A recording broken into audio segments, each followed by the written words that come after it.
Hey everybody, and welcome to the Guitar Tricks channel. I'm filling in for Neil this week, and I'm going to use this chance to show you a hip little tip of the week, as well as a cool rootsy rock riff. So first let me start you off with the tip of the week.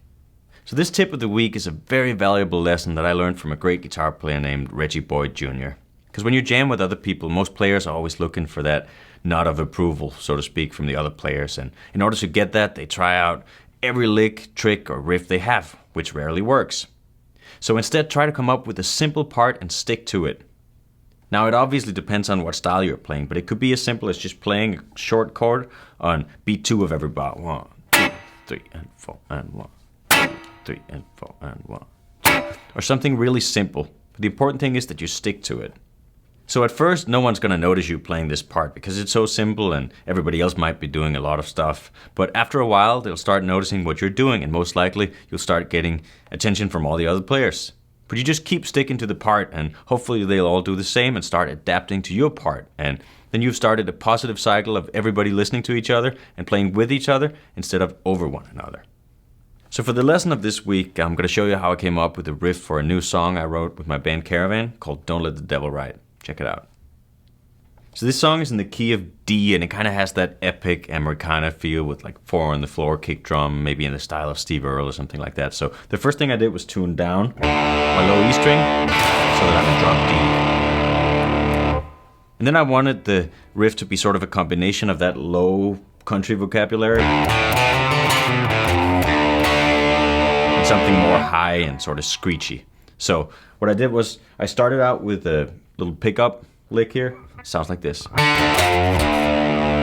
All that is D, E, and then 3rd fret, bend up a little bit, and then down to the low E string, which is the note D.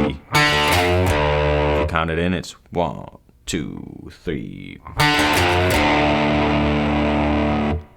Then what I'm going to do is I'm going to slide up to this 6th interval up here, still just outlining a D major chord, right? If you had your bar chord, it would look like this, but we're just using the notes on the G and E string.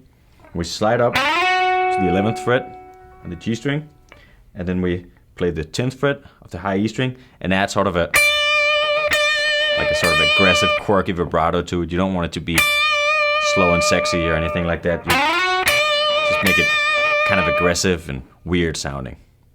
So far we have. So now I'm going to go back down to the open position and play this.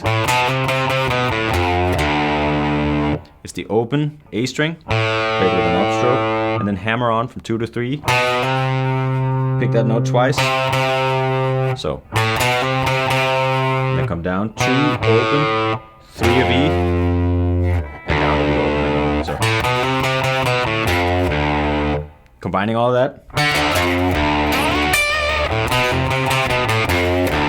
Repeat the slide up, but now the low lick is different. It's the same start, open A, hammer on, but now you go so, and then slide up from 3 to 5 on the A string and pick the open D string.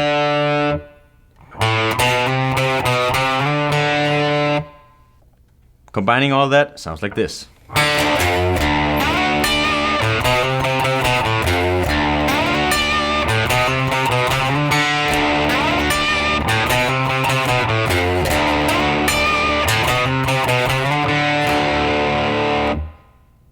First you do it twice just with the kick drum on all 4, and then the full band comes in and you play it 2 more times, and that's where the song would start. And now let's check out what that sounds like up to speed with the backing track.